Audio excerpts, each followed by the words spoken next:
ప్రేజ్లా ఇది నా వాగ్దానము. కీర్తనలు 11:7. ఆయన నీతిని ప్రేమించువాడు యథార్థవంతులు ఆయన ముఖదర్శనము చేసెదరు. ఎంత గొప్ప వాగ్దానాన్ని దేవుడు మనకి అనుగ్రహిస్తూ ఉన్నారండి. దేవుణ్ణి ఎవరైతే ప్రేమిస్తారో, యథార్థముగా ఉంటారో వారు దేవుని యొక్క ముఖదర్శనము చేస్తామని దేవుడు సెలవిస్తూ ఉన్నారు. మనమందరము కూడా యథార్థముగా ఆయనని ప్రేమించి మన యొక్క జీవితాలలో ఎల్లప్పుడూ కూడా ఆయనకి విధేయత కలిగి ఉన్నవారిగా ఉన్నామండి. అందుకనే దేవుడు అంటూ ఉన్నారు, ఈ దినమున దేవుడు ఆయన మనకి కనపడి మన యొక్క జీవితాలలో ఆయన వెలుగును మనకి అనుగ్రహిస్తారంట. దేవుని యొక్క కృప ఎంత గొప్పదండి. మనకి ఆయన ముఖదర్శనము ఇచ్చి మన యొక్క జీవితాలలోని గొప్ప కాంతులను మనకి ఇచ్చి నడిపిస్తానని దినమున అంటూ ఉన్నారు. దేవుని యొక్క వాక్యంలోని హృదయ శుద్ధి గల వారు ధన్యులు, వారు దేవుని చూచెదరు.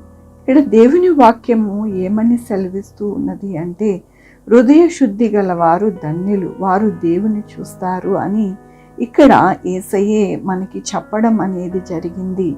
హృదయము శుద్ధముగా ఉంచుకుంటే కనుక మనము ధన్యులుగా అనగా బ్లెస్డ్ పీపుల్గా ఉంటాము. అలాగనే దేవుని యొక్క ఆయన కృపను, ఆయనని మనము చూస్తామని దేవుడు సెలవిస్తూ ఉన్నారు. మనమందరము కూడా హృదయ శుద్ధితోని మన యొక్క జీవితాలలో దేవుణ్ణి ప్రేమించి ఆయనను ఆనుకొని ఉంటే కనుక మన జీవితాలలో తప్పకుండా ఈ వాగ్దానాన్ని నెరవేర్చబడుతుందని దేవునికి వందనాలు చెల్లిస్తూ ఉన్నాను.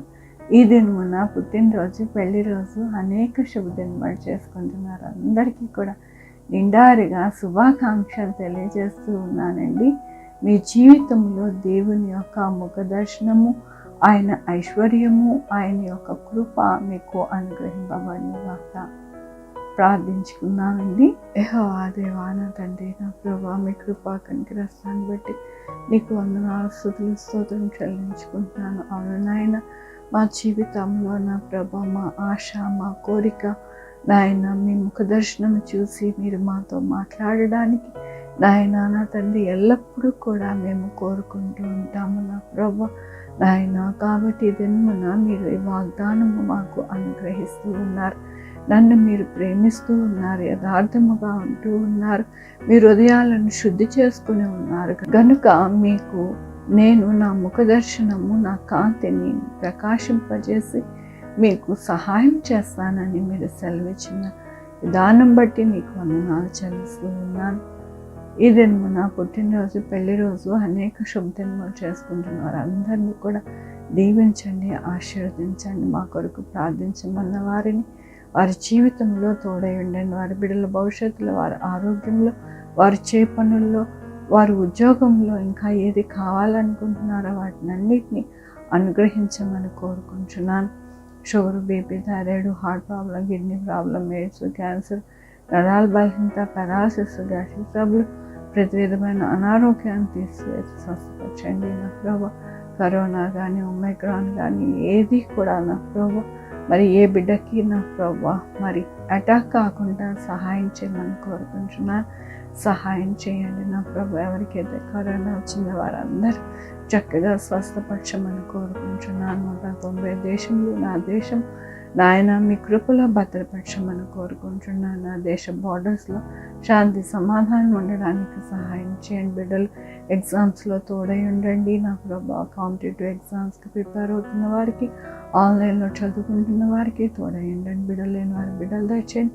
బిడ్డలకి సుఖమైన కాన్పులు దయచేయండి నా ప్రభా. వాతావరణం వలన ఎవరైతే జలుబు, దగ్గు, జ్వరాలతో ఉన్నారో వారందరినీ స్వస్థపరచండి ఆయన. స్వస్థపరిచే యెహోవాని అన్నారు కదా నా ప్రభా. మీ కృపని అనుగ్రహించండి. ఎవరికి కూడా నాయన మంచు కానీ, చలి కానీ హార్మ్ఫుల్గా ఉండకుండా నాయన మీరే మీ కృపని అనుగ్రహించండి. హాస్పిటల్స్లో ఉన్న బిడ్డలు త్వరగా కోలుకోవడానికి సహాయం చేయండి. జాబ్ లేని వారు జాబ్ దయచేయండి. జాబ్స్ పోకుండా సహాయం చేయండి. కాలేజెస్కి, స్కూల్స్కి, ఆఫీసెస్కి వెళ్ళి వస్తుండగా బిడ్డలకి తోడై ఉండండి. మీ కృపా కనికర దీవెన ప్రతి బిడ్డకి అనుగ్రహించి నడిపించమని కోరుకుంటూ నా ప్రభు నా రక్షణ యేసుక్రీస్తు పరిశుద్ధమైన నామమున అడిగి వేడుకొంచున్నాను తండ్రి. ఆమె తండ్రి కుమార్ పరిశుద్ధాత్మ సదాకాలం మనందరికీ తోడై ఉండునుగాక. ఆమెన్. God bless you.